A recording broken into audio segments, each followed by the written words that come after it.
Skate Summer, the title of the game seems very appropriate to me because I first played it last summer at Gen Con 2022. It looked really cool and I wanted to play the full game after trying the demo, and now here I have it, a copy of Skate Summer, although I'm playing it in the fall of 2022. It's better, it has more of a nostalgia value now.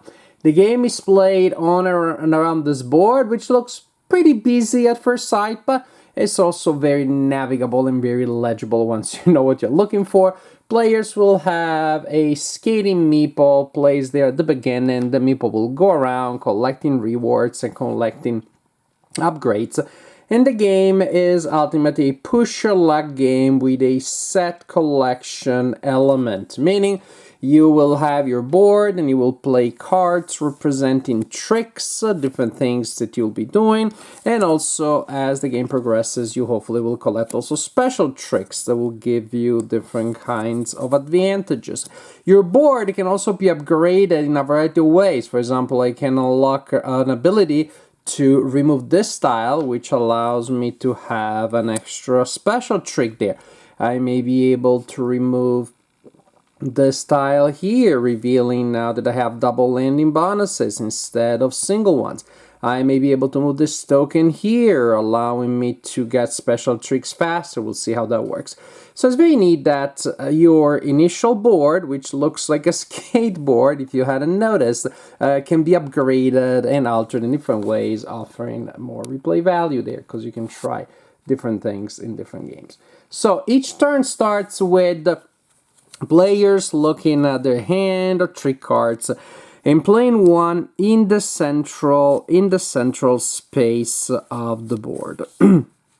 You can see these arrows at the bottom. When you play a card in the central area, you choose the direction in which you want to go. And so, for example, with this one, I could go 2 spaces to the left or 2 to the right. And there's a marker here that starts in a central position that indicates where I'm gonna go.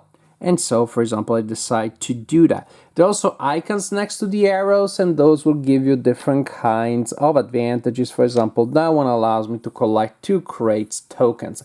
Many sources will allow you to collect tokens in these 3 denominations that are cans, alarms, and crates. And at the end of the game, there will be extra points for the player who has the most and the second player who has the most. Once everybody has played their first card, a player who's called the lead player will roll this die and 1 pink die.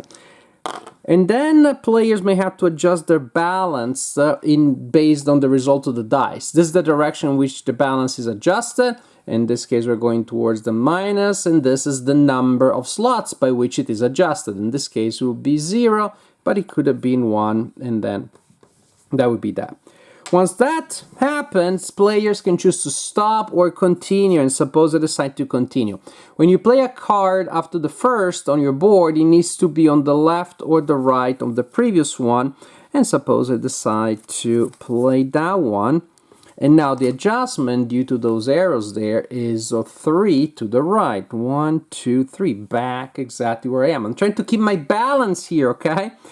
Now, if you play the second card after everybody has played a second card, should say after everybody who is still in the game has played a second card, then the lead player will roll always this die, but 2 now. So as you can see, the longer you stay in the game, the more cards you play here, the better it is because you get more rewards, but the more dice you have to roll to check that you haven't hit one of these 2 spaces that will force you to bail, or basically to fall. That's how we see it. Also, my kids like to go into, you fall and you crack your head and a raccoon comes and starts eating this. My kids have a vivid imagination. What can I say? I'm raising them right. So in this case, we move the balance towards this side by 1. So as you can see, you're trying to keep it as close to the center as possible. Now maybe I play this card here. I collect 2 alarms because of that. It may help me to score points later. I move the marker by 1, and now 3 dice are rolled, and so on and so forth. So basically, continue this phase, playing cards and collecting rewards and moving the balance marker and rolling dice until either everybody has fallen or everybody has decided to land. Now, if you fall, at least you're gonna get a little bit of rubber banding, a little bit of a consolation prize, which is you get to place your personal marker on one of those spaces there on that side of the board, collecting different rewards. So you get to collect those earlier, which may be flame tokens. Those could be useful later to pay for advantages, collecting tokens, collecting that different token that allows you to move wildly. We'll see what that means, and so on and so forth. If you did not fall, you will place your marker on that reward. You'll collect your landing bonus later, but you get another significant bonus, which is you get to upgrade one of these 3 tracks here. They will score us points because after we have been doing this, after we resolve this phase of playing cards and checking our balance, we get, and after we land, we get to pick up our cards and we can spend resources, these flame tokens, to upgrade these values here, which again, if you did not fall, you get 1 such upgrade for free. And the cost to pay for those is indicated here. So for example, to upgrade yellow to 4 to this next level, I need to spend 4 flame tokens. Suppose I do so, and then I upgrade that. Finally, we get to score our cards, and each card is worth the number of points corresponding to the value of that color at that time. So right now for me, each blue cube is worth 2, each blue card is worth 2 because the cube is there, each red card is worth 1, and each yellow is worth 4. Then, after we resolve that, so we get to move. That is, those cards that we use for scoring, we also use them for moving. You see that those hexes on the board, again, not so easy to see at a distance and through the camera, they all have icons, and to move in that space, I need to discard a card from my hand with the corresponding symbol. So blue, for example, and I want to move to the next space there, which is a yellow, so then I discard this card and I can move there. There are tokens there. I can spend flame tokens to acquire those reward tokens in the area in which I am, and the spaces that have reward tokens at the beginning of the game, there are 2 of them. A small one with 2 icons on top and a bigger one with 4. That's also the cost. 2 flame tokens, 4 flame tokens.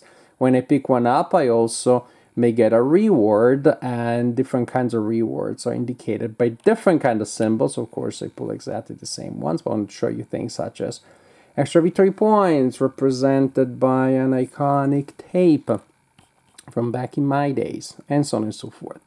When I'm moving, again, I need to discard cards of the corresponding type, or also if I collected these tokens from different sources, then that also counts as a wild movement because it allows me to pay for any kind of costs. There are also different kind of things that I can do, different spaces with different abilities. So for example, when I get back to the center, I can jump faster. When I use those spaces, I can jump faster also. And then different spaces on the edges, the spaces with the letters also have have different rewards. 2 in particular. One is, well, there's one associated with a symbol there. So you see that skull there with the minus. Then if I land there, if I get there, I can remove this token here, now making my track on that side longer. Basically reaching those letters on the track, on the board, is what allows you to customize your board and improve the ability, as we saw earlier. Also, I get to, this should have been the other way around. These should start not as checks, but as crosses, as hexes, as like blah blah. And it is by reaching those spaces that they become check marks. And I'm trying so to reach as many of those spaces as possible, because at the end of the game there will be extra points for the players that have spelled the word skater by reaching again those letter spaces on the board and flipping these that way. So that's the idea. That's how you play Skate Summer. You will play regular tricks and special tricks. Try to play as many as possible. Stay balanced for as long as possible. Then you will use those cards and score them per se. And you will use those same cards to move on the board, collecting more tokens and trying to hit those special spaces for further bonuses. The game will last until somebody reaches a set number of points. The standard game is 70 points. You can have a shorter or longer game. That triggers the end of the game. Then you collect points for completing the word skater. Again, extra points for majority in the 3 symbols that we have seen on these tokens: spray cans, alarms, and crates. And at that point, the player with the highest score wins the game. Skate Summer is a light, fun, a simple game when you get the main idea. And you can definitely play with younger players. I played it with my kids, both one at a time, and then both of them. So kids are now 10 and 12, so 2 and 3 players. It works well that way. If you play with more players, it shouldn't delay gameplay too much, because the phase where everybody's playing tricks, you play it at the same time, and then of course you have to wait as people take their turns moving around the board. And that part, of course, that's the part that everybody likes the most. You are gonna go for trying to stay in the air as much as possible, and it's easy at the beginning, but then your hand shrinks and you don't have as many options. Maybe you put a special trick in there, but still, it's fun to risk and to decide when to do so a lot, and maybe not so much. And it's also interesting then to move on the board. Now, in most cases, you'll be able to go in most of the directions that you want, because between the cards that you played and some of those tokens to allow you extra movement into any space, that also helps. Some of the tricks on the board, those spaces that allow you to move. But movement is still non-trivial, because while the letter spaces are an infinite resource, it doesn't matter when you get there. Those are the tokens that you collect for majority at the end of the game. Those are limited resource. So there definitely is a race element there. As well, I see that my 12-year-old has auto crates, and maybe I can still contend the title for the crate master. So I'm going to try to get there before she gets more of those. Then maybe on the other hand, early on you realize somebody has a big lead on one of those 3 things, and maybe you don't do that too much. But usually there are ways of collecting things from enough sources to make up for it. It's also very fun, very nice to have all of those different customizations of your board.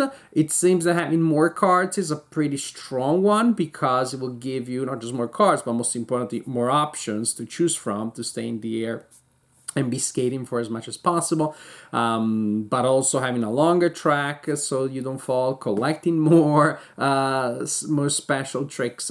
Everything is good, and that's nice, and that's interesting, because everything is good, but not everything is equivalent. I played some games recently where you could collect a lot of different things that have like different names and different icons on them, but ultimately felt like it didn't really matter all that much.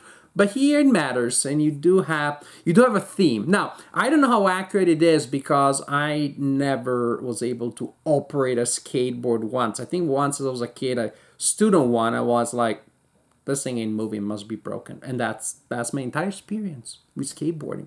But I watch people doing crazy stuff on TV from time to time, and I don't know, like, I don't know if it's accurate. I know it feels like fun. I also, see people on TV killing dragons, and then I play a game where I kill a dragon. I feel like, yeah, that's how it is. That's kind of my relationship between of the theme with the theme through this game. Yeah, it feels like skating and jumping and doing crazy stuff. Again, I don't know if it's accurate.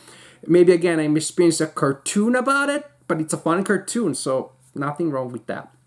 Now, there are a couple of minor things here and there. The production feels a little bit fiddly. setup can take quite a little bit of work with two different kinds of tokens to place on the board, one on top of the other in that exact order. A lot of different bits and pieces around each personal board is the price you pay for those different customizations. So it's just a little bit fiddly that way. And there are moments where you almost forget about the board. There's good stuff to be collected there, but you almost wonder if there couldn't be a game here that simplified the space on the board a lot. That would simplify, of course, setup and management and logistics of the game. Would simplify putting the game away. I don't know, maybe just other things. They're just an extra step, something you collect more like Splendor style, something you do on your personal board while standing in the air. Gives you advantage to collect some stuff earlier rather than moving around that fairly complicated board. But again, there are times in which I'm thinking maybe the board is not super necessary, but then I'm having fun as I'm going on the board and I'm racing for a certain token against my 12-year-old. So that is fun also. So again, I feel like there are moments in which I feel a bit of a disconnect between the board and the game of staying in the air and skating. And other times where I don't feel the disconnect, so I don't think it's a deal breaker in any way. Again, sometimes the race for majority realize that you're out of that race, so there isn't much of an incentive of going for that resource anymore. But again, that's common in many games where you'll be scoring majority at the end of the game, and there is a little reward for second prize or second position, so that's not too bad either. So there are a couple of minus elements here and there, but they're very minor. Overall, the game flows well, is fun. I love the art. The theme, again, I don't know if it's accurate, but I know it's fun, so I'm really happy with Skate Summer.